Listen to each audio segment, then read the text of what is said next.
Have you ever had that feeling? You know, that really nagging frustration where you study something, you read it over and over, but it just vanishes. Oh, absolutely. Like pouring water into a leaky bucket. Exactly. And you start thinking, maybe some people are just, natural learners, and I'm just not one of them. Right. It's such a common feeling. But what if that struggle isn't really about your brain's hardware? What do you mean? Well, what if it's the software? The techniques we're using, maybe they're actually working against how our brains are designed to learn. Okay, that's a big idea. Yeah. That we're kind of fighting ourselves without realizing it. So what's changed? What are we learning about? Well, learning. There's been this quiet revolution happening in cognitive psychology and neuroscience. It's pretty exciting. Scientists are basically reverse engineering how the brain learns, figuring out its operating system. Like finding the instruction manual. Exactly. The manual to unlock real fluency, where knowledge isn't just memorized, it becomes part of how you think. Deep, lasting understanding. And that's what we're doing today, right? Trying to share that manual. That's the plan. We're going deep into the science, looking at 3 key stages: encoding, consolidation, and retrieval. Okay, encoding, consolidation, retrieval. Got it. And these aren't just study hacks from some blog. No. These are brain hacks backed by solid research. Strategies to really change how you learn. To make it real, we're going to follow 4 people, right? Different learners, different goals. Yeah, exactly. First, there's Priya. She's a marketing pro in Mumbai, 28 years old. Needs conversational Japanese, like yesterday. 6 months for a Tokyo expansion. Big pressure. Wow, okay. And Then Javier. He's 45, a graphic designer in Santiago, making a big career shift into data science. So he's grappling with Python code, which feels totally abstract to him, compared to visual design. That's a leap. I can see that being tough. For sure. And Aisha, a 22-year-old medical student in Cairo, just completely overwhelmed, drowning in facts. Her main strategy, rereading, and it's just not working. Burnout City. Been there. Yeah. Okay, and the last one. Liam, retired teacher from Dublin, 58. Finally pursuing his dream, learning guitar. But he's finding the coordination tricky, the memory work. He's worried maybe he's just, too old. Okay, so Japanese, Python, medicine, guitar, super different goals. Totally different. But here's the fascinating part. Their brains all work on the same basic principles. Right. So by understanding these techniques, you, listening right now, can absolutely transform your own learning, whatever it is you're trying to master. All right, let's get into it. Where do we start? The very beginning. Encoding. That's step 1. It's all about getting information in, but getting it in the right way. Like creating the first file on your mental hard drive. Perfect analogy. You're converting sensory input stuff you see, hear, read into a format your brain can actually store. And if that initial file is messy or corrupt, then everything else is harder. Doesn't matter how often you try to save it later. Exactly. And this is where so many common study habits fail us, like rereading, highlighting, just passively looking over notes. Yeah, feels productive, doesn't it? It feels productive. That's the trap. It creates this illusion of competence. Wow, I've heard that term. Explain that. Your brain sees the words or concepts again and thinks, oh yeah, I know this, but it's just familiarity. You recognize it. That's not the same as being able to recall it or use it yourself. Okay, so recognition versus recall. Big difference. Yeah. So passive review is out. We need active, effortful engagement. What's a powerful way to do that? One of the absolute best is the Feynman technique. Named after the physicist, Richard Feynman. The very same. He was a master explainer. His core idea, you don't truly get something until you can explain it simply, like really simply, without the jargon. Okay, so teach it to understand it. How does that work in the brain? It forces you to elaborate. You have to connect the new stuff to what you already know, translate it, find analogies. So you're not just passively receiving it, you're wrestling with it. Building connections. Exactly. You're building a richer, more interconnected network for that idea in your brain. It's much stronger than just a single weak memory trace from rereading. How do you actually do it then? Pretty simple, really. Pick your concept, then try to explain it out loud or write it down like you're teaching it to a smart 12-year-old. Okay, simple language analogies. Yep. And pay attention to where you get stuck, where you stumble or wave your hands and say, it just kind of works. Ah, that's the gap. That's the gold. That tells you exactly what you don't understand yet. So you go back to your book or notes, figure out just that part, and then try the explanation again. Repeat until it's smooth. Let's talk about Aisha, the medical student. Yeah. She used this, right, with the Krebs cycle. She did. Total game changer for her. Instead of just rereading that dense chapter, she tried explaining it. How'd that go? She started, using an analogy. Acetyl-CoA is like a ticket to a Ferris wheel, but then she froze up on the enzyme names, couldn't remember them. Her gap. Exactly. So she went back, maybe used a mnemonic just for those enzymes, filled the gap, and then the whole story clicked. It became a process, not just a list of facts, encoded deeply. That makes so much sense. Okay, another way to encode better. Dual coding. This one's really powerful too. Dual coding. 2 channels. You got it. Learning is boosted when you encode information using both your verbal and your visual channels at the same time. So words and pictures together, how does that help? Well, the science suggests you're basically creating 2 separate but linked memory traces for the same information. Like a backup copy. Doubles your chances of finding it later. Pretty much. Plus, translating verbal information into a visual often forces you to organize it to see the structure, which aids understanding.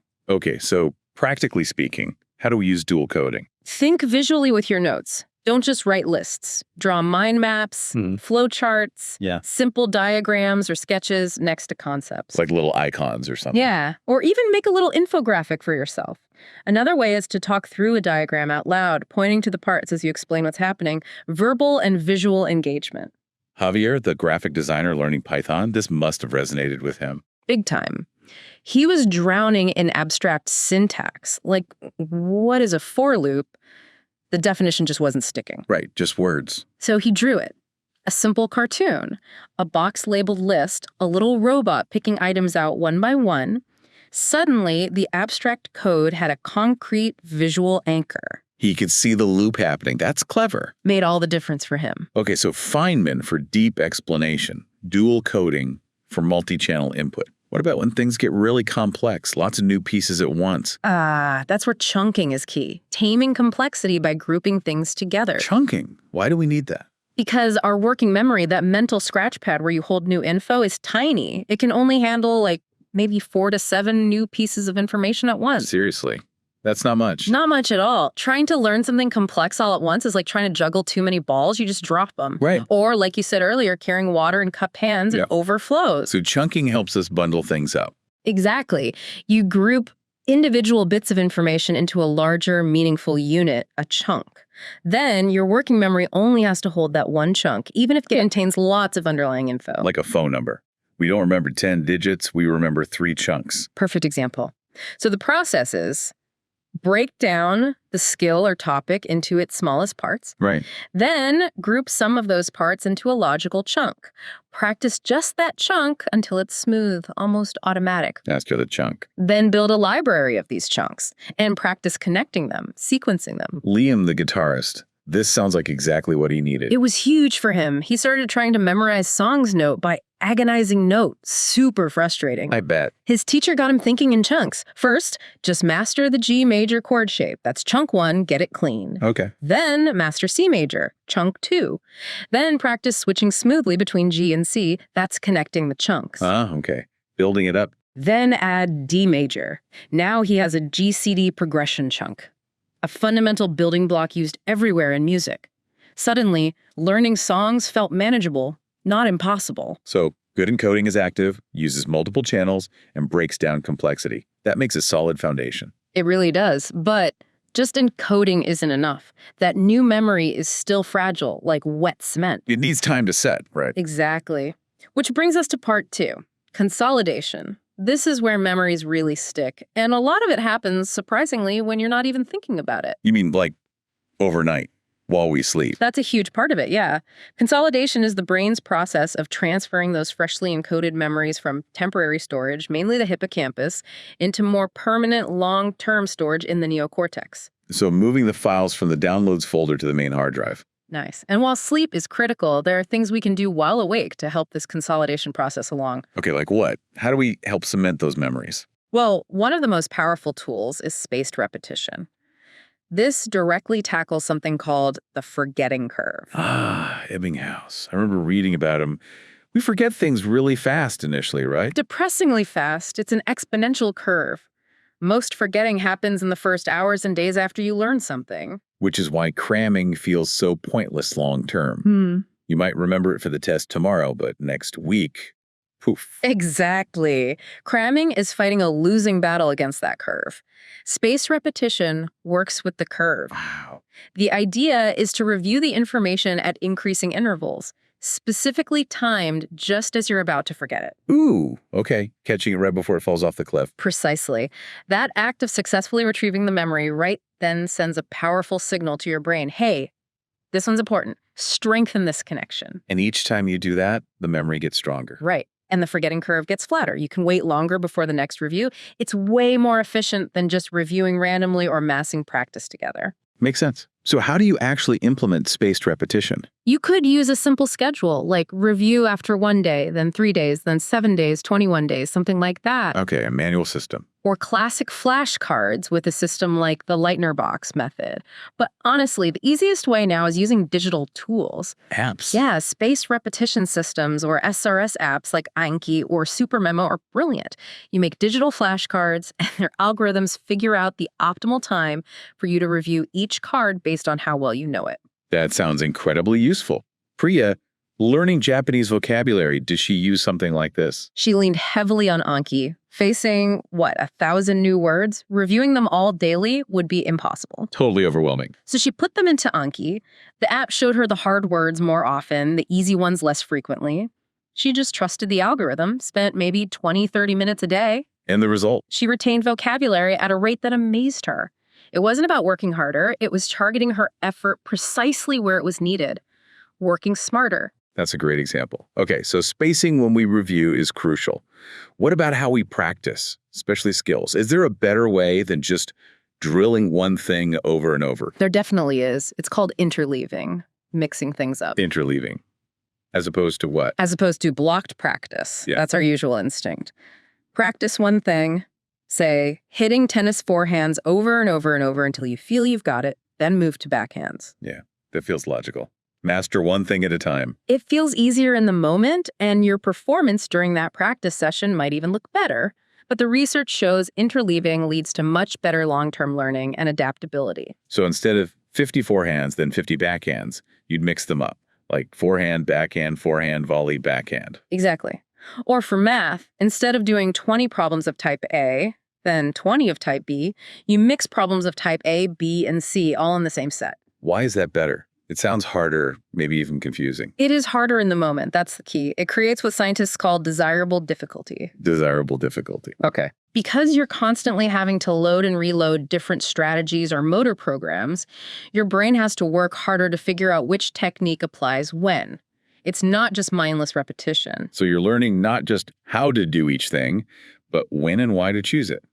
Discrimination learning. Precisely. It builds flexibility and deeper understanding, even though it might feel messier during practice. How did Liam, the guitarist, use this? Well, initially, he'd just practice one scale for ages, felt productive, but then he couldn't easily use it in a song. Right, couldn't connect it. So he started interleaving, 5 minutes of a scale, then 5 minutes switching between G and C chords, then try playing a simple melody line for 5 minutes. Back and forth. Must have felt chaotic at first. He said it did. But after a while, his ability to switch between chords, scales, and melodies smoothly really improved. He gained musical adaptability, not just isolated skills. Okay, that's powerful. Space repetition, interleaving. What's the third piece for consolidation? You mentioned sleep earlier. Yes. The sanctity of sleep. Honestly, this might be the most underrated learning tool we have. We used to think of it as just downtime, right? The brain switching off. Totally. But now we know it's anything but passive. Sleep is prime time for memory consolidation. It's like the brain's dedicated night shift crew. A night shift crew, I like that. Doing what? Think of it like this. During the day, your brain's library, the hippocampus, is getting books, new memories dumped on the front desk constantly. It gets cluttered. Okay. Sleep is when the night shift librarians come in, sort through those books, decide which ones are important, and carefully shelve them in the main library stacks, the neocortex, where they're organized and safe for the long term. So organizing and filing away the day's learning. Exactly. During deep, slow-wave sleep, the brain literally replays patterns of neural activity from your learning experiences, strengthening those connections. Wow, like running drills in your sleep. Kind of. And then REM sleep seems to help link these new memories into your existing knowledge network, contextualizing them. So pulling an all-nighter to cram. Is like firing your entire library staff right before the big inspection. You're actively preventing the very process that makes memories stick. Ouch. Point taken. So the advice is, prioritize sleep. Aim for 7-9 hours consistently. It's not negotiable for effective learning. any tricks to maximize sleep's benefit? Well, some research suggests a very brief, light review, maybe 5-10 minutes of key material right before bed, can help tag those memories for the brain to work on during sleep. Interesting. Tagging them for the night shift. Yeah, and naps can help too. A good 60-90-minute nap that includes a full sleep cycle can definitely aid consolidation. Aisha, the medical student, she stopped the all-nighters, right? She did. Total paradigm shift for her. Forced herself to stop studying around 11 p.m., maybe did that quick 15-minute review of the toughest stuff, then went to sleep. And the difference? Huge. Woke up feeling refreshed, concepts felt clearer, retention was better. She studied fewer hours overall, but learned more effectively, and crucially, avoided burnout. It's amazing how fundamental sleep is. Okay, so we've we've consolidated. What's the final stage? This might be the most important and maybe the most counterintuitive one. Part 3. Retrieval. Retrieval, pulling information out. Exactly. We spend so much time focused on getting information in, rereading, reviewing, watching lectures again. Right. Input. But the science is overwhelmingly clear. The most powerful way to strengthen a memory and make it last is to actively pull it out of your brain. Okay, that does feel backwards somehow. Mm. How does pulling it out help? It's the core idea behind retrieval practice. Think of it as actively recalling information, frequently in a low-stakes way, not waiting for the big exam. So quizzing yourself regularly. Basically, yes. Every time you force your brain to search for and retrieve a piece of information, you strengthen the neural pathway leading to it. You're essentially telling your brain, this path is important, keep it clear. The more you use the path, the wider it gets. You got it. This leads directly to what's called the testing effect. The testing effect. It sounds like taking tests helps you learn. Precisely. The best way to prepare for a test isn't just more passive studying, it's more testing. Frequent, low-stakes self-quizzing. Why is that struggle to recall so much better than just seeing the answer again? Because that struggle is the learning signal. It's a much more potent neurological event than passively recognizing something you just reread. It literally forces the brain to reconstruct the memory, which deepens the trace. Is there research on this? Loads of it. There was a landmark study, Karpik and Roediger, in 2008, I think. They found students who repeatedly tested themselves on material remembered about 50% more a week later compared to students who just studied it repeatedly for the same amount of time. 50% more. That's huge. It's a massive difference, just from changing the activity from passive review to active retrieval. Okay, sold. How do we actually do retrieval practice effectively? Flashcards are great, but use them right. Don't just flip it over immediately. Really try to dredge up the answer first. Make your brain work. Okay, effortful retrieval. What else? The brain dump is fantastic. After you read a chapter or watch a lecture, put everything away. Blank piece of paper. Write down absolutely everything you can remember about the topic. It's like dump it all out. Yeah. Then go back to your notes or the book and check what you missed or got wrong. That instantly shows you your gaps. And creating your own quizzes as you go. Perfect. Anything that forces you to pull the information out without looking. How did Javier, our data science learner, use this? He really embraced it. After learning about a new library in Python, instead of just rereading the tutorial, he'd open a blank code editor. Okay. Challenge time. Exactly, his challenge. Write a script from memory that does X, Y, and Z using this library. He said he'd often struggle, forget the exact command or syntax. But that struggle was the point. That was the learning. He was forcing retrieval, finding the weak spots. Then he'd look it up, fix it, and that specific piece of knowledge got cemented way more strongly than if he'd just passively reviewed the example code. It's powerful because it's active and identifies weaknesses. Okay, one last brain trick. The final piece ties it all together. Metacognition. Metacognition. Thinking about thinking. Pretty much. It's your ability to step back, observe your own learning process, and accurately judge how well you actually understand something. Being aware of your own knowledge or lack thereof. Exactly. A big problem for ineffective learners is being unconsciously incompetent. They think they know it, but they don't, and they don't realize they don't. That illusion of competence again. Right. Effective learners, on the other hand, are constantly monitoring their understanding, asking themselves, do I really get this? Could I explain this to someone else? Where am I still fuzzy? And that self-awareness helps them study smarter. Definitely. It allows you to pinpoint your weaknesses and focus your effort there instead of wasting time restudying things you already know well. How can we practice metacognition? One simple way is a quick postmortem after any study session. Just take 2 minutes. Ask yourself, what were the main points? What was most confusing? How does this connect to other things I know? What questions do I still have? Just that quick reflection makes a difference. It really does. Another technique. Predict and assess. Before you answer a practice question, predict how confident you are you'll get it right, say on a scale of 1 to 5. Then answer it, check the answer, and see if your confidence matched your actual performance. Calibrating your self-judgment. Exactly. Over time, you get much better at knowing what you truly know and what you don't. Priya, learning Japanese, how does she use metacognition? After her conversation practice sessions, she wouldn't just move on. She'd reflect. Okay, introductions went well, but when my partner asked about my weekend, I totally messed up the past tense, and I'm still confused about when to use wa versus ga. So specific diagnosis of the problem. Right, she'd jot that down. Now, her goal for the next study session wasn't just practice Japanese. It was focus on past tense verb conjugation and find a clear explanation of wa versus ga. Super targeted. She became the pilot of her learning, not just a passenger. Beautifully put. Okay, so let's fast forward. 6 months later. What happened to our 4 learners? Did these brain hacks actually work?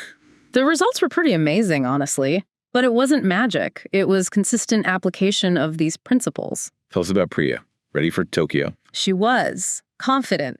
She used dual coding for tricky kanji characters, Anki for spaced repetition of vocabulary, and her metacognitive reflections after practice really helped her target grammar weaknesses. She could handle meetings, ask for directions fluent enough to function effectively. Fantastic. And Javier, the data scientist. Landed his first freelance data visualization project.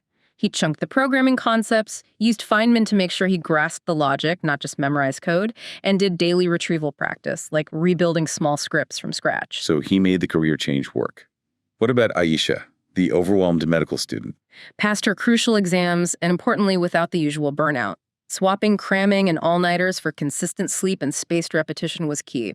Using elaboration and Feynman helped her build that interconnected web of medical knowledge, not just isolated facts. That's huge in medicine.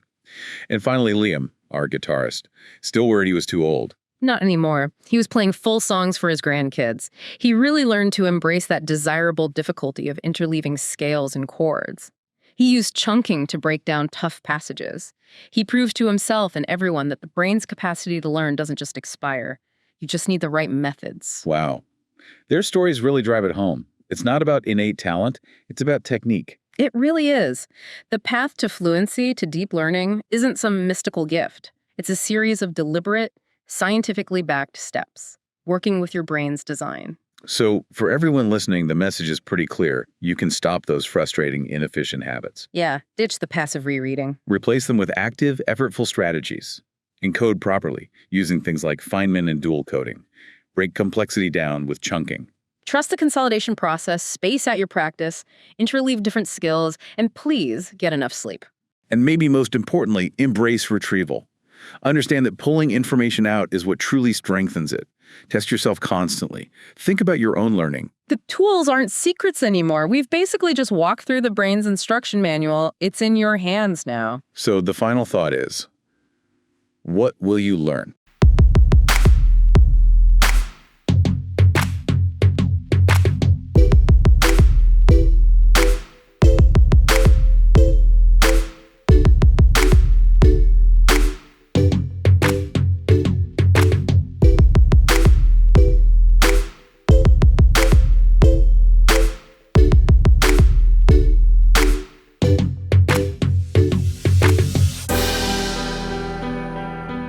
Welcome to the Deep Dive.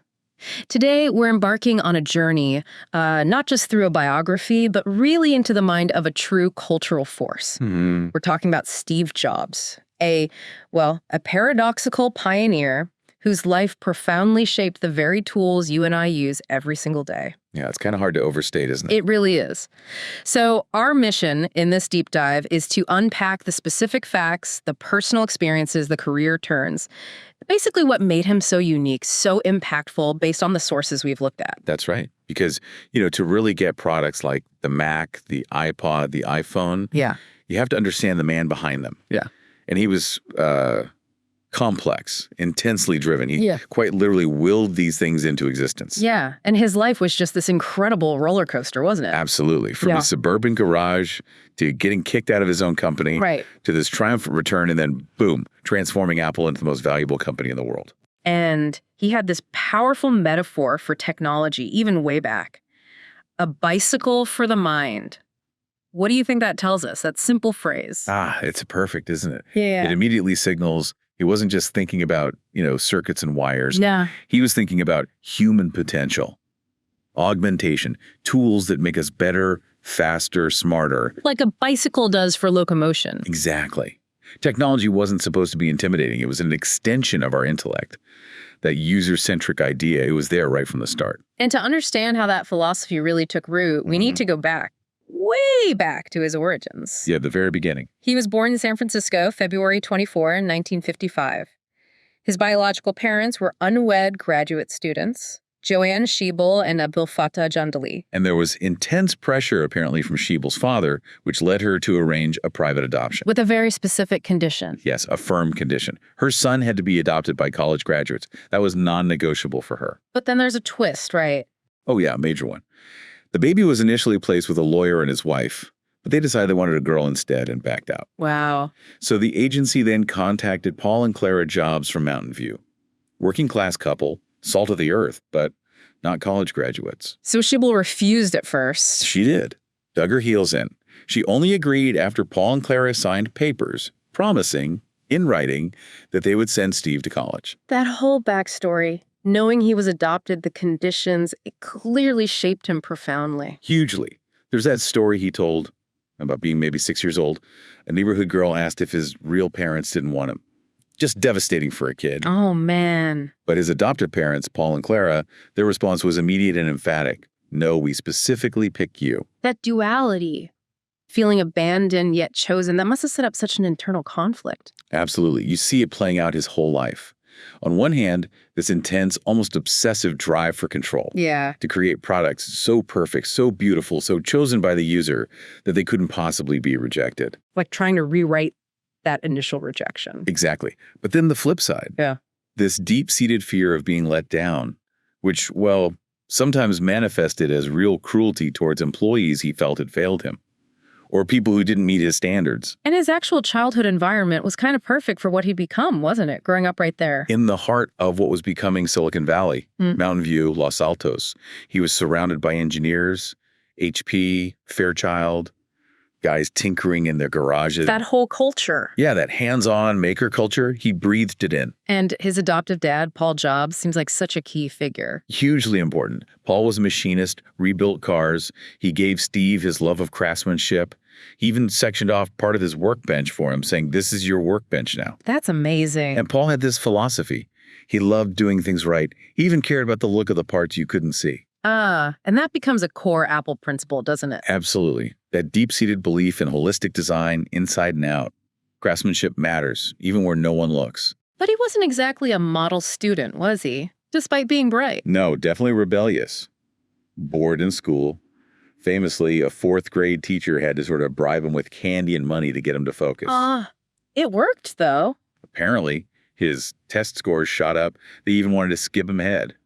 But later, after being bullied in middle school, he gave his parents an ultimatum move, or he wasn't going back. And they did. Move to Los Altos, a better district. Right. And it was at Homestead High, where he really started connecting with the tech world, the HP Explorers Club. Seeing his first desktop computer there? Yeah, and that famous story of him cold calling Bill Hewlett, the co-founder of HP, looking for parts for a frequency counter he was building. And Hewlett actually gave him a summer job at HP. Incredible, right? But the most important connection he made there was meeting Stephen Wozniak in 1971. Wozniak was older, already this legendary local electronics whiz. Totally self-taught, brilliant guy. They bonded instantly over electronics, music like Bob Dylan and pranks. Yes, the pranks, which led to their first real collaboration, didn't it? The blue boxes. Right. These illegal little devices, Yeah. they mimics phone company tones to let you make free long-distance calls. Pretty illicit stuff for a couple of teenagers. Definitely. But Jobs later said was this profound lesson. It showed him that two smart young people, with some ingenuity, could build something small that could challenge and control this massive billion-dollar infrastructure. That sense of empowerment, that you could disrupt the big guys. Exactly. That seed was planted very early on. And that willingness to question, to disrupt, it flows right into his college experience, or, well, lack thereof. Right. He goes off to Reed College in Oregon in '72. Expensive liberal arts school. But it doesn't stick. Nope. Drops out after just one semester. Found the required courses meaningless. Didn't want to waste his parents' savings. But he didn't leave entirely. No. He became a drop-in student for the next, 18 months? Mm-hmm. Slept on floors, returned Coke bottles for change, ate free meals at the Hare Krishna Temple. Kind of the starving artist phase. Totally. But crucially, he only audited classes that genuinely interested him. And the most famous one, the one he always talked about, was calligraphy. Calligraphy. Seems so. Random for a future tech titan. Right. Studying typefaces, serif versus sans serif, kerning, spacing. How did that actually influence something like the Macintosh a decade later? It was fundamental. He was captivated by the beauty, the art of it. He said he learned about subtle artistic touches. Okay. So when they were designing the Mac, he insisted it have multiple typefaces, proportionally spaced fonts. It wasn't just functional. It had to be beautiful, elegant. Making it the first personal computer with that kind of typographic sophistication. Exactly. It gave the machine a kind of soul, he felt. It came directly from that seemingly impractical calligraphy class. That period was also about deep counterculture immersion, wasn't it? Oh, yeah. LSD experimentation, which he later called, one of the most important experiences of his life. Fruitarian diets. And then the job at Atari. Which was purely pragmatic, really. He needed money. To fund his trip to India. Exactly. A spiritual pilgrimage in 1974 with his friend Daniel Kotke. They went seeking this guru, Neem Karoli Baba. Who had actually died before they got there. Right. The trip itself was apparently pretty arduous, maybe disillusioning in some ways, but it was transformative. How so? He came back deeply influenced by Zen Buddhism, shaved head, the whole thing. It instilled this focus on intuition, minimalism, simplicity. So you see this amazing synthesis starting to form. Yeah, this fusion of liberal arts from Reed, the spirituality from India, and the hardcore engineering grounding from Silicon Valley. Which allowed him to see the personal computer not just as a tool for hobbyists, but as potentially an elegant, intuitive appliance for everyone, taking the complex and making it human. So he comes back from India, reconnects with Wozniak. Right. And Woz had been busy. He designed and built his own computer board. Just brilliant work. And Woz shows it off at the Homebrew Computer Club in '76. Planning to just give away the designs for free. Typical Woz, the pure engineer, loves sharing knowledge. But Jobs sees something else entirely. Instantly. He sees massive commercial potential. He's like, no, we need to sell these. Especially after HP had already rejected Woz's design 5 times. So Jobs insists they start a company, sell assembled boards. And Apple Computer Inc. is born April 1st, 1976. Jobs, Wozniak, and Ron Wayne. Ah, Ron Wayne, the guy who sold his 10% stake? For $800 after just 12 days. Ouch. Talk about a regrettable decision. How did they even fund it initially? Barely. Jobs sold his VW minibus, Woz sold his fancy HP calculator, raised about $1,300 total. Wow.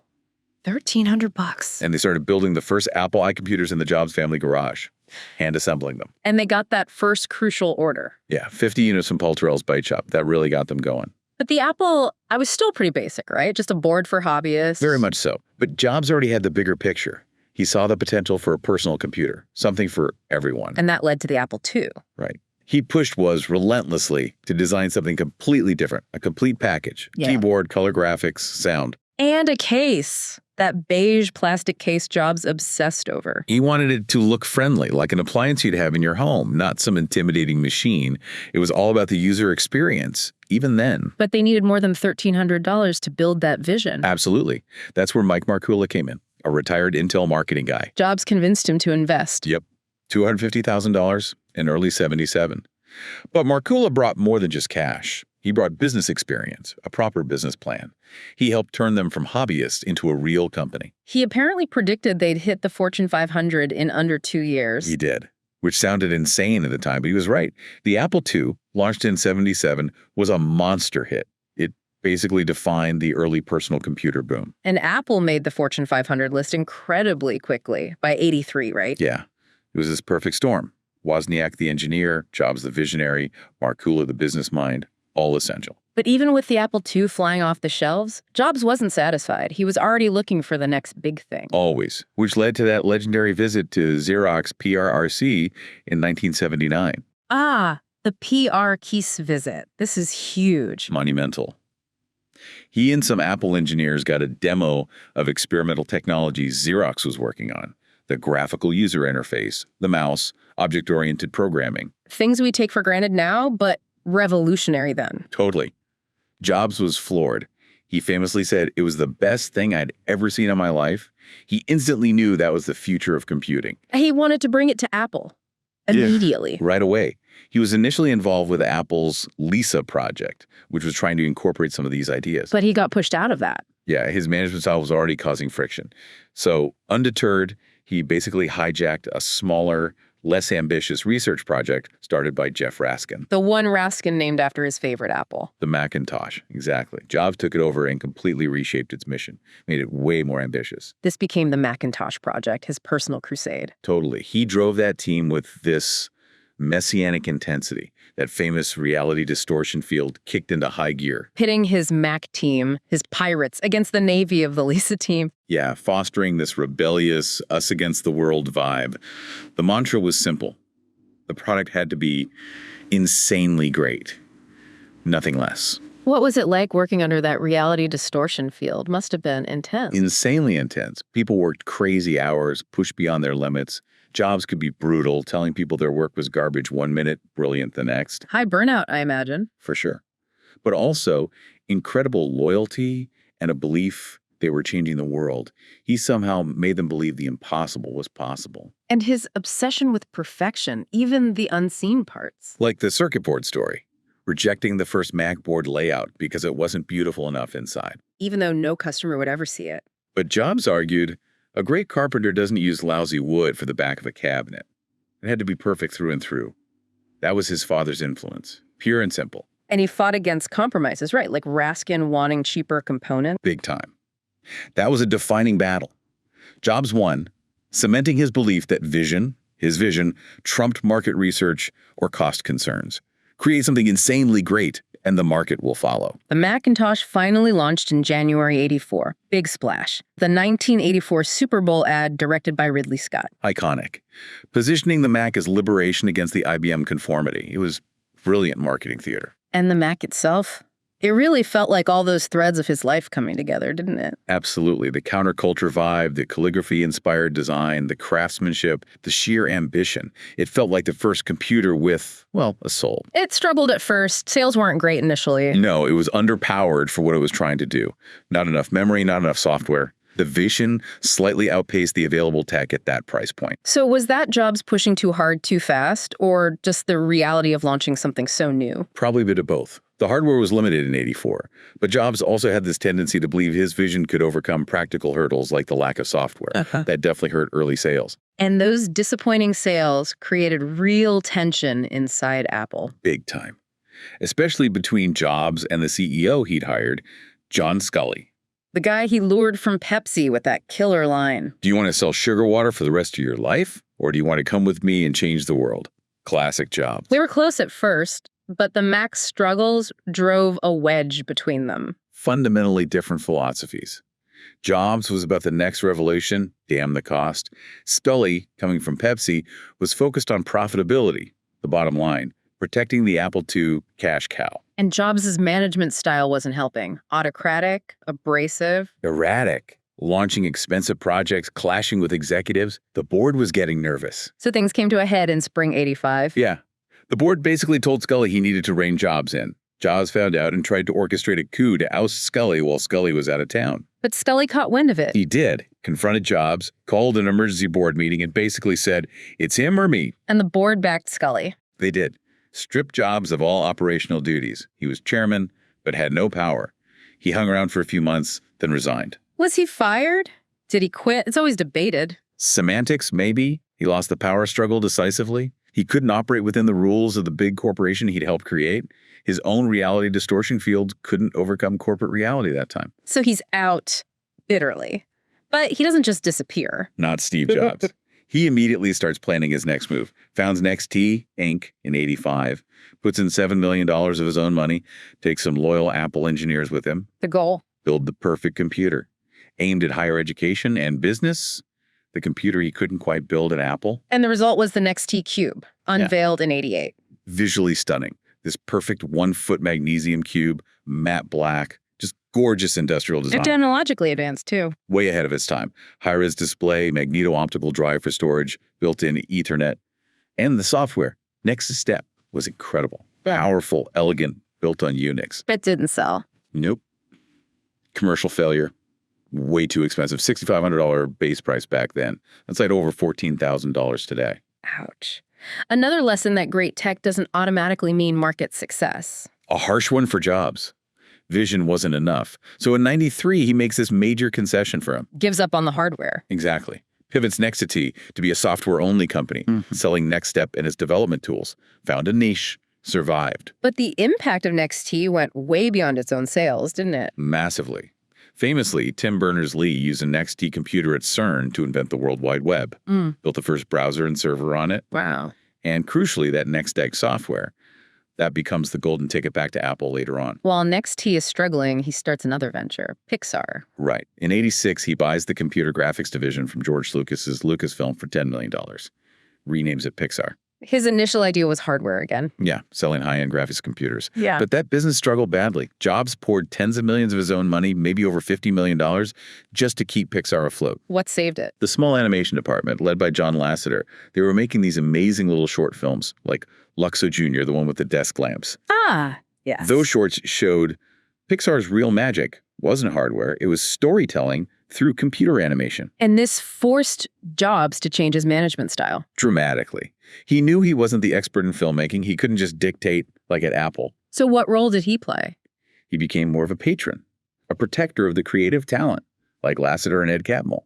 He shielded them, funded them, and was the tough negotiator dealing with outsiders, especially Disney. This sounds like a huge learning experience for him, his real-world MBA, as some call it. Absolutely critical. He learned how to nurture creative genius without stifling it, how to collaborate, how to be patient for Steve Jobs.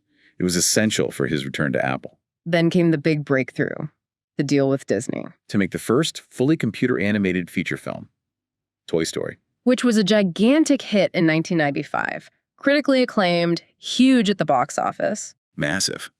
And then, just a week after Toy Story opened, Jobs took Pixar public. And the IPO? Went through the roof.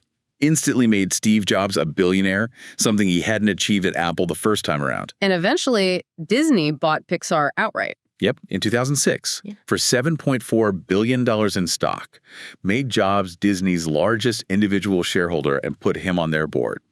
Quite the turnaround. Okay, so while Jobs is having success with NXT software and especially Pixar, what's happening back at Apple? It's a disaster zone. By late 1996, Apple is in what many called a death spiral. How bad was it? Terrible. Leadership was chaotic. The product line was a confusing mess. Market share was plummeting. Their next generation operating system project had totally collapsed. They were bleeding money. So the CEO at the time, Gil Amelio, was desperate for a new OS. Were desperate. He looked at various options, BIOS, Windows NT, but ultimately the best technical solution, and the one that came with an intriguing bonus, was Next T-Step. Leading to that stunning announcement in December '96. Right. Apple buys Next T for over $400 million. Primarily for the software, but the real price. Steve Jobs comes back to Apple, initially as an advisor. An advisor who didn't stay advisor for long. Not even close. Apple kept losing money. Amelio was clearly in over his head. Within about 7 months, July '97, Jobs had engineered Amelio's ouster. And the board asks Jobs to lead. They do. He agrees, but only takes the title interim CEO, ICEO. Famously paid himself $1 a year. And he moves incredibly fast. Lightning speed. Ruthless efficiency. Started slashing projects left and right. Famously drew that 2x2 grid on a whiteboard. Consumer, pro, desktop, portable. That's it. 4 product quadrants. He said Apple was going to focus on making just 4 great products. Everything else was canceled. That must have sent shockwaves through the company. Huge shockwaves. But also maybe a sense of relief, clarity. It forced focus. It stopped the bleeding. It was brutal, but necessary to signal a real change. Then came that other shocker. The deal with Microsoft. Yeah, at Macworld Boston in '97, Bill Gates appearing on the big screen behind Jobs. The crowd booed. They did. But Jobs announced Microsoft was investing $150 million in Apple and committing to keep making Office for Mac. It seemed like making a deal with the devil to some fans. Maybe, but it was pragmatic genius. It guaranteed the survival of the Mac platform by ensuring access to essential software. It bought Apple breathing room. Survival first. But maybe the most important early move wasn't about products or deals at all. Arguably, no. It was rebuilding the brand, the soul of Apple, with the Think Different campaign. No products shown, just those black and white images of icons, Einstein, MLK, Lenin. Gandhi, Picasso, rebels, misfits, geniuses, the voiceover. Here's to the crazy ones. The people who are crazy enough to think they can change the world are the ones who do. Exactly. Before he had a hit product, Jobs was selling the idea of Apple again, selling the myth, the aspiration, rebuilding morale inside the company, and reminding the world what Apple stood for. It was brilliant. Okay, brand revitalized. Now for the products. First up, the iMac in '98. Huge launch. Developed closely with Joni Ive, who became his design guru. And it looked like nothing else. That curvy, translucent, all-in-one design, Bondi blue. Totally broke the mold of boring beige boxes. Yeah. The I was for internet, easy access being key, and it was legacy-free. Meaning? Ditched the floppy drive, pushed USB ports instead. Bold move at the time. And it sold like crazy. Huge hit. Pulled Apple back from the brink of bankruptcy, made computers fashionable, desirable objects again. And this was the first piece of his bigger strategy. The digital hub strategy. The Mac wasn't just a computer, it was the center of your digital life, controlling your camera, your music player, eventually your phone. Which leads us directly to the iPod, October 2001. Another game changer. The promise was simple. 1,000 songs in your pocket. Jobs thought existing MP3 players were terrible, clunky. The iPod's design was key. That scroll wheel. So intuitive. Genius interface. Made navigating thousands of songs effortless. But the hardware was only half the equation. Absolutely. The real magic happened when they launched the iTunes Music Store in April 2003. Right when illegal downloading via Napster and others was rampant. Exactly. iTunes offered a simple, legal way to buy songs for 99 cents each. It was easy, affordable, and it worked seamlessly with the iPod. Revolutionized the music industry overnight. Completely. And it created this incredibly powerful ecosystem.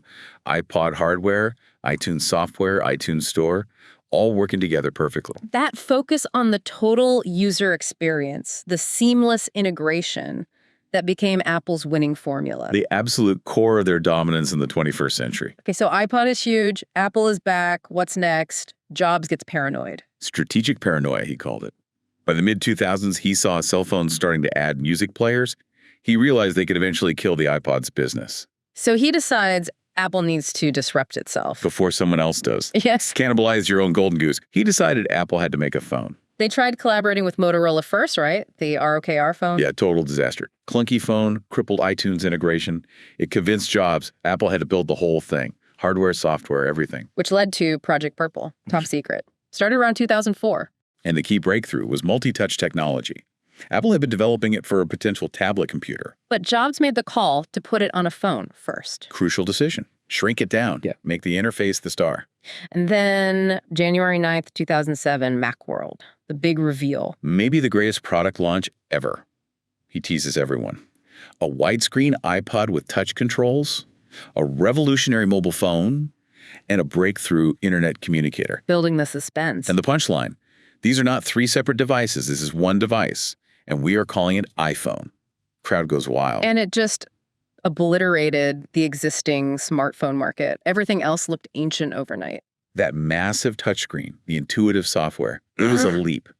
Then in 2008, they launched the App Store. Which turned the iPhone from just a phone into a true computing platform, created a whole new software economy. Yeah, the defensive move against phones eating the iPod became the biggest offensive success maybe in business history. So with the iPhone conquering the world, he finally goes back to the tablet idea. Right. Takes that multi-touch concept back to the larger screen he originally envisioned. Unveils the iPad in January 2010. There was skepticism at first, wasn't there? Just a big iPod Touch. Lots of skepticism. But Jobs saw a new category of device, somewhere between a smartphone and a laptop. Ideal for browsing, media, reading. And he was right. Again, the iPad created and dominated the tablet market. So you see the pattern, reacting defensively with the iPhone, which becomes a massive success, then creating a whole new market offensively with the iPad. Strategic brilliance. Let's shift a bit to his personal life. It was just as complex and dramatic, wasn't it? Oh, absolutely. Full of those same themes. Rejection, reconciliation, intensity. His first serious relationship with Chris Ann Brennan led to their daughter, Lisa, born in '78. right when Jobs was just 23. And he handled it terribly. Cruelly, really. Denied paternity for years, claimed he was sterile. Even after a DNA test proved otherwise. Yep. A court ordered him to pay minimal child support, and all this while Apple was launching a computer called the Lisa. The irony is just... But years later, he did start to reconcile with Lisa. Had her live with him for a while. Their relationship remained complicated, as she detailed in her memoir, Small Fry. Did he ever express regret? Deep regret, apparently, especially towards the end of his life. Around the same time, in his late 20s, he sought out his biological mother, Joanne. And found her. Yes, and through her, discovered he had a full biological sister, the novelist Mona Simpson. And they became very close. Incredibly close, an immediate deep bond that lasted his whole life. He never did meet his biological father, though, Abdul Fattah Jundali. Apparently unknowingly shook his hand once at a restaurant Jundali managed. Strange twists of fate. But he did find stability later in his personal life. Yes, with his marriage to Lorraine Powell in 1991, they had 3 children, Reed, Aaron, and Eve. By all counts, that marriage grounded him. He was seen as a loving, though still often preoccupied, husband and father. It really seems like that pattern abandonment reconciliation played out everywhere. His birth parents, Lisa, even Apple itself. It's the central thread, isn't it? This deep psychological need to mend those broken bonds, to regain control, to prove he wasn't rejectable. It fueled his drive for perfection, his return to Apple. It's all connected. Then came the final battle, his health. The diagnosis in 2003. October 2003. A routine scan finds a pancreatic tumor. But it's a rare kind, an islet cell neuroendocrine tumor, much slower growing, often treatable, even curable with surgery. But he didn't have surgery right away. No. And this is maybe the most tragic part of his story. His doctors urged immediate surgery, but Jobs delayed for 9 crucial months. Why? What was he doing? Trying alternative therapies, vegan diets, acupuncture, herbal remedies, juices, even consulted a psychic. It was like his reality distortion field applied to biology, believing he could will the cancer away, think differently about it. But cancer doesn't bend to willpower. Sadly, no. By the time he finally had surgery in summer 2004, the cancer had likely spread. The surgery itself was successful in removing the primary tumor, but the delay, it was likely fatal. He kept his health intensely private afterwards, but the signs were there. Yeah, his dramatic weight loss fueled constant speculation. He took a medical leave in 2009, got a liver transplant, which indicated metastasis. Returned to Apple again, but clearly frail. Visibly declining. Yeah. Until August 24, 2011. He resigns as CEO, passes the torch to Tim Cook. And then, not long after, October 5, 2011, Steve Jobs died at home, age 56, from complications related to the cancer. A really poignant, cautionary end. So looking back at the whole arc, Yeah. his legacy, it's immense. Undeniable. He fundamentally changed multiple industries. Personal computing, animated film with Pixar, the music industry, mobile phones, maybe even retail with the Apple stores. Beyond the products, what's his most enduring contribution? I think it's that fusion of technology and the liberal arts, that relentless focus on the user experience. Making technology intuitive, elegant, human. Exactly. Stemming from that calligraphy class, from his Zen practice, the idea that design isn't just how it looks, it's how it works, how it feels. That's his fundamental teaching to the tech world and beyond. He certainly leaves a complicated legacy, though, the contradiction. Oh yeah. Zen Buddhist ruthless CEO. Counterculture icon, control freak, corporate leader, inspiring visionary, notoriously difficult boss. He contained multitudes. But ultimately, his impact is undeniable. It's in our pockets, on our desks. Billions of lives touched daily by the products and ecosystems he drove into existence. He absolutely achieved his goal, putting a dent in the universe. His whole philosophy, summed up in think different, or that Stanford commencement address. Your time is limited, so don't waste it living someone else's life. Powerful stuff. Have the courage to follow your heart and intuition. And that toast. Here's to the crazy ones. Because the people who are crazy enough to think they can change the world are the ones who do. He certainly proved that point. So we've traced this incredible arc, from those complex origins through the wilderness years, the triumphs, the tragedies. But what keeps coming back is that core philosophy. Craftsmanship matters, even the parts you don't see. Design is how it works. Product should have a soul. As you, listening, think about Steve Jobs' story. Maybe consider how those personal struggles, those contradictions, actually fueled his unique genius. His ability to connect dots others didn't see. Yeah. And maybe ask yourself, what does thinking different mean for you? Not just about tech, but in your own life, your own work. How can your own unique experiences, even the difficult ones, shape your vision and maybe help you create something insanely great?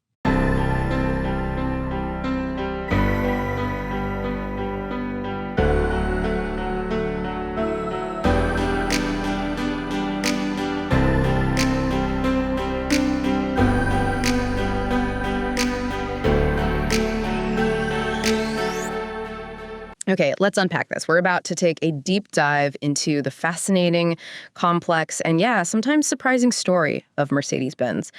When you think of that three-pointed star, it's just so much more than a car, isn't it? It's this global symbol of, well, engineering prowess, quality, aspiration. It really feels like an industrial epic that spans nearly 140 years.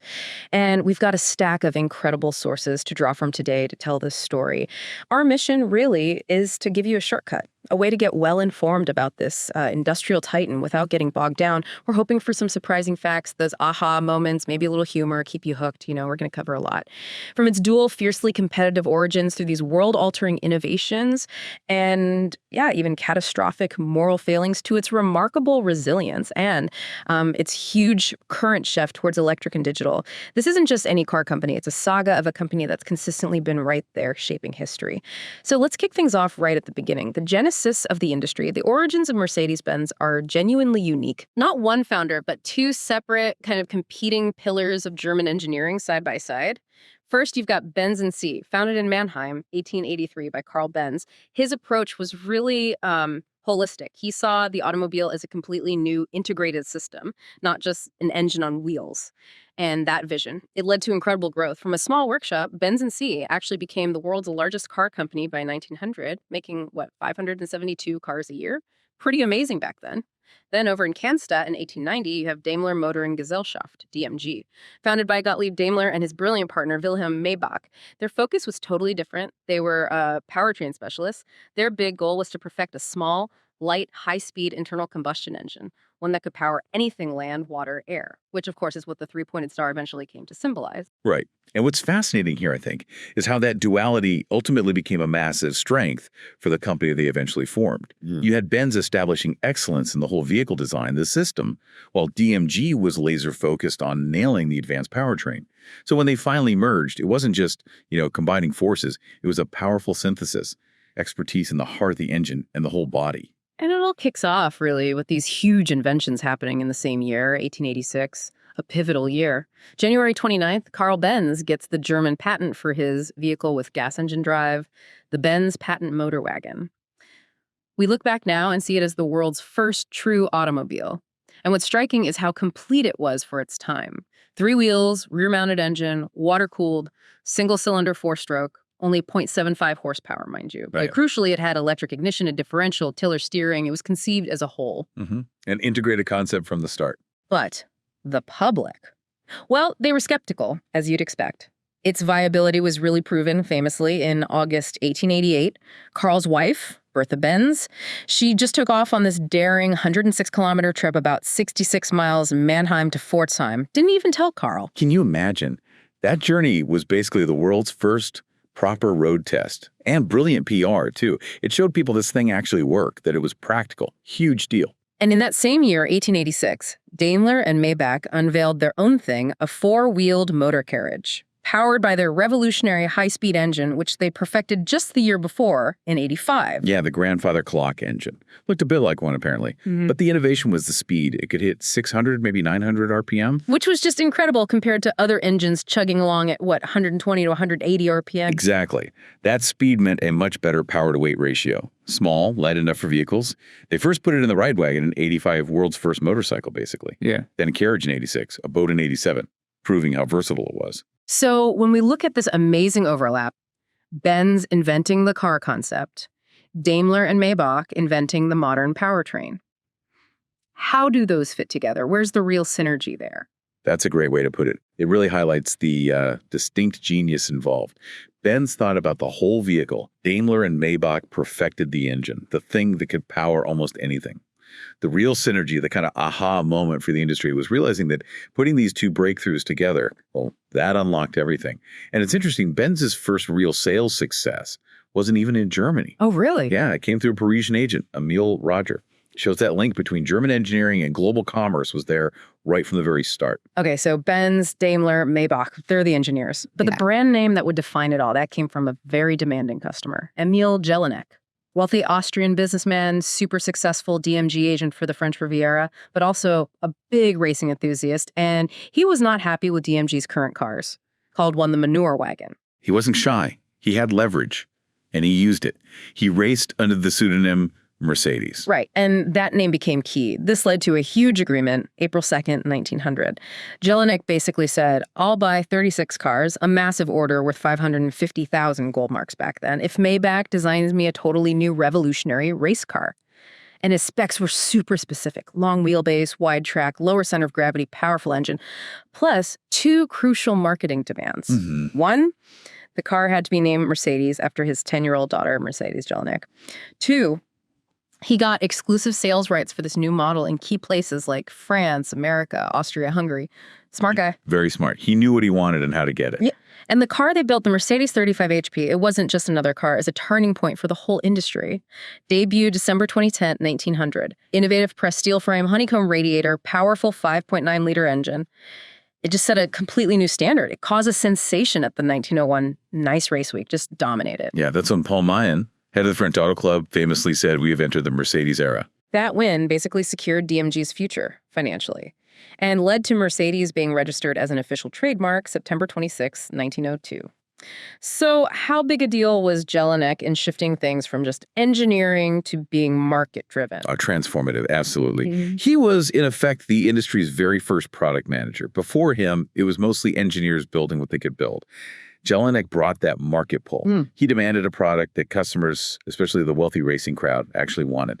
He shifted it from a, let's say, technology push curiosity to a market pull product. That's fundamental, still is today.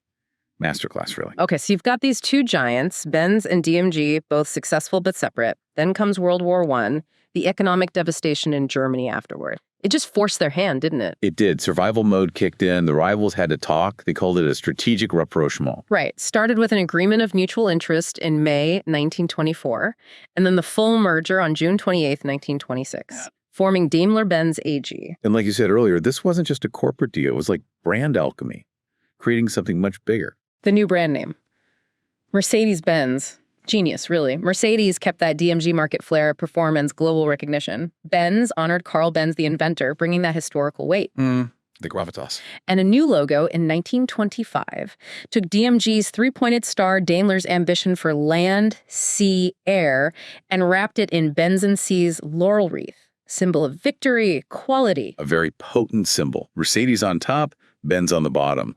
That synthesized identity became the foundation. So Daimler-Benz AG is formed. What's the first thing they do? They aim straight for the top. Grand Prix racing. They wanted to cement this new Mercedes-Benz brand name on the world stage.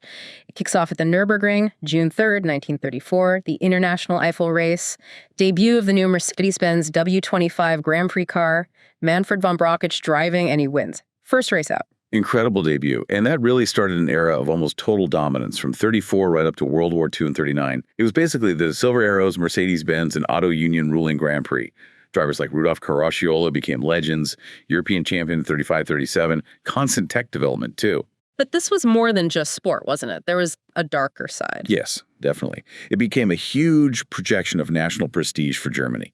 The Nazi regime heavily backed and funded these wins. It was propaganda, plain and simple, showcasing German tech superiority to the world. And at the same time, they're pursuing the other half of that brand strategy. Ultimate luxury road cars. They built some absolutely stunning machines, the big supercharged S-Series Tours, SSK, the Nürburgring model, and then those legendary 500K and 540K models. Long bonnets, sweeping fenders, powerful supercharged straight eights, just pure elegance and power. Icons of the era, defining luxury. And the absolute top. The Mercedes-Benz 770, the grosser Mercedes, introduced in 1930, just this statement of ultimate power opulence, chosen by emperors, popes. It was a symbol, and the strategy worked perfectly, didn't it? Racing success made the luxury cars even more desirable, and the huge profits from those luxury cars helped pay for the incredibly expensive Grand Prix team. Performance and prestige feeding each other. But while they're building this powerful brand image, this incredible engineering reputation, there's that undeniable shadow. We have to talk about it. The rise of the Nazis in 1933. It marks a really dark chapter for Daimler-Benz, a profound moral failing. Absolutely. The company's engineering brilliance, its status as a German icon, it was systematically co-opted. It became, frankly, an indispensable part of the Nazi war machine. Hitler himself was a known admirer, bought a Mercedes back in 1925. And during his rule, he had this fleet of custom-built armored 770Ks and 540Ks for parades, rallies. Visually linking the regime's power directly with German industry, with Mercedes-Benz. And the company. Records show they gave Hitler discounts. They were a willing partner in many ways. Production just exploded, from maybe 6,000 cars in 32 to 12,000 by 34. Then it shifted almost entirely to military stuff. Staff cars, all-terrain vehicles, thousands upon thousands of military trucks. Essential for the war effort. And beyond vehicles, they became a critical maker of engines. For Luftwaffe planes, Panzers, U-boats, even making parts for Mauser rifles. Their industrial capacity was fully mobilized. And crucially, the forced labor. The company itself has admitted to using over 60,000 concentration camp prisoners and other forced laborers under horrific, brutal conditions. It's a stain that can't be ignored. A profound moral failure, absolutely. That celebrated engineering culture was twisted to serve a truly evil ideology. It's a vital part of the story. Then comes 1945, the end of the war. Daimler-Benz is, well, decimated. Factories in ruins, international network gone, reputation completely tarnished, all assets abroad confiscated, just rubble. It's hard to imagine bouncing back from that, but they did. There was the denazification process, big changes on the board, and they got a new production permit from the American military government, January 3rd, 1946. And their restart strategy was very pragmatic, wasn't it? No grand new designs immediately. No, they went with what they knew. They restarted production with a pre-war Mercedes-Benz 170V, the W136 model. Production began again in May 46. But initially, they focused on what Germany desperately needed for reconstruction. Right, commercial vehicles, platform trucks, panel vans, ambulances. Exactly. The first post-war passenger car, a 170V sedan, didn't roll off the line until mid-1947. And strategically, they moved all passenger car assembly to Sindelfingen. That was key. And somehow, they were back in profit by the 48-49 fiscal year, became a huge part of West Germany's Wirtschaftswunder, the economic miracle. Remarkable resilience. Testament to that core engineering strength, maybe. And as they rebuilt physically, they also embarked on this incredible journey into automotive safety. It became fundamental to the brand. They really shifted safety from an afterthought to a core principle, pioneered so much stuff we take for granted now. Absolutely. The biggest one, maybe, was Bella Barani's 1951 patent, the safety body with crumple zones. Revolutionary idea, right? Overturn that old thinking that a totally rigid car was safer. Totally. His idea was a rigid passenger cell protected by front and rear sections designed to deform and absorb energy in a crash. First put into production in the 59 Hexfloss, the tailfin models. And that wasn't just a one-off. It kicked off this relentless scientific approach.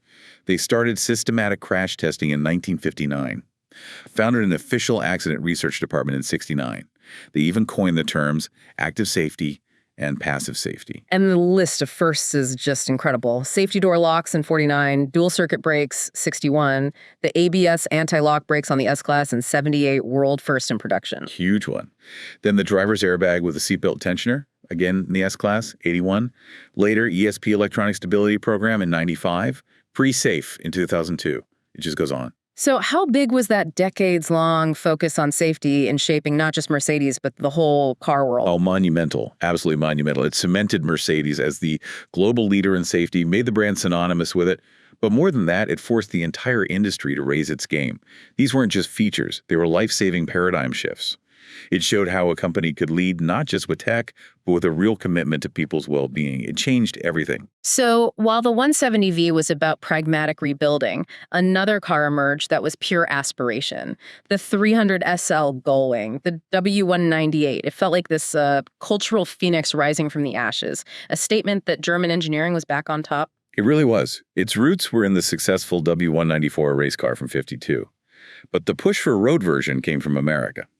Max Hoffman, the big importer. Ah, Hoffman again, like with Jelinek earlier. Exactly. He saw the American market's hunger for high-performance European sports cars and basically guaranteed an order for 1,000 of them, convinced a hesitant board. And when it debuted at the New York Auto Show in 1954, wow, instant sensation, that groundbreaking Bosch mechanical direct fuel injection, a world first for a production car, right? Yep. Boosted power to 240 horsepower, made it the fastest production car of its day. Top speed around 260 kilometers, 162 mile per day. Insane for the time. And the design, those iconic gullwing doors, they weren't just for show, were they? Not at all. They were a direct result of the engineering. Yeah. It had this complex tubular steel space frame chassis for strength and lightness.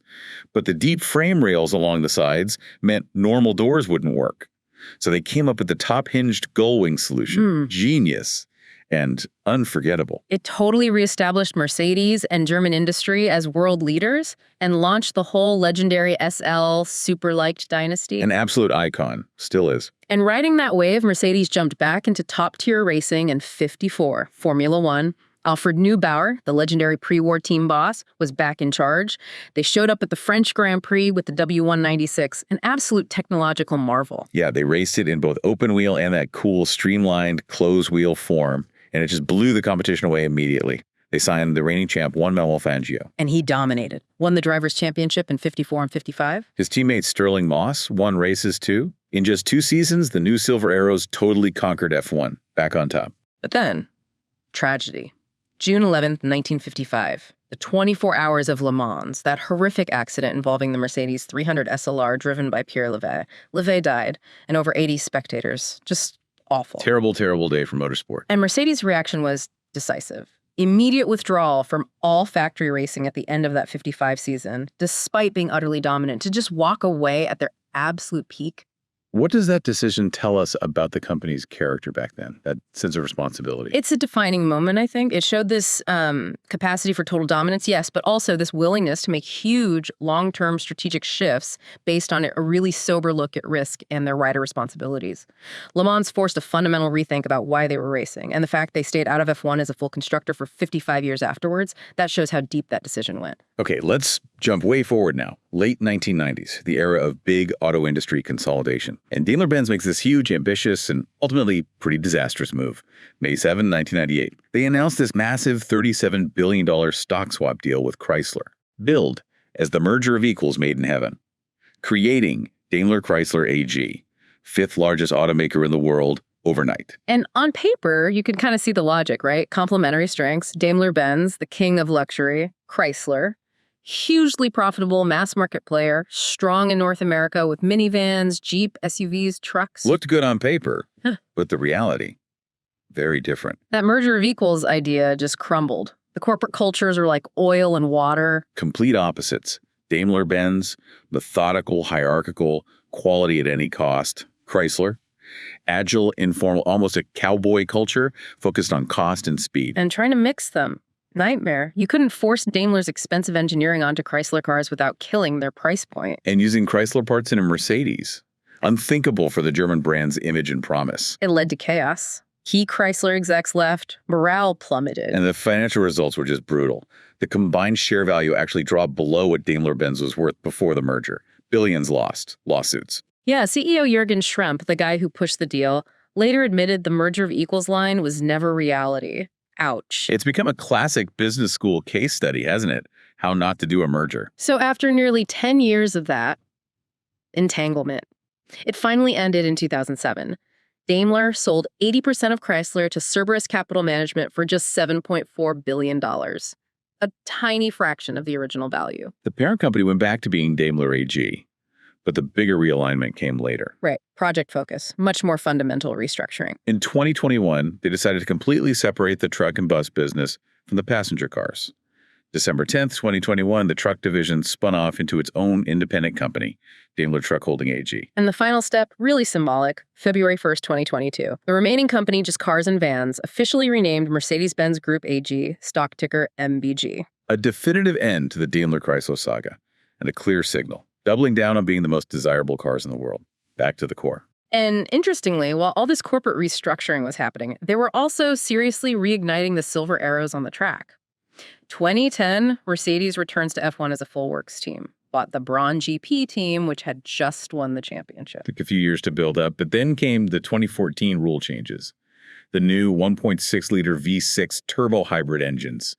And the engineers at Mercedes-AMG High Performance Powertrains just nailed that technology like nobody else. Nailed it is an understatement. What followed was just unprecedented dominance. 2014 to 2021, 8 consecutive Constructors' World Championships.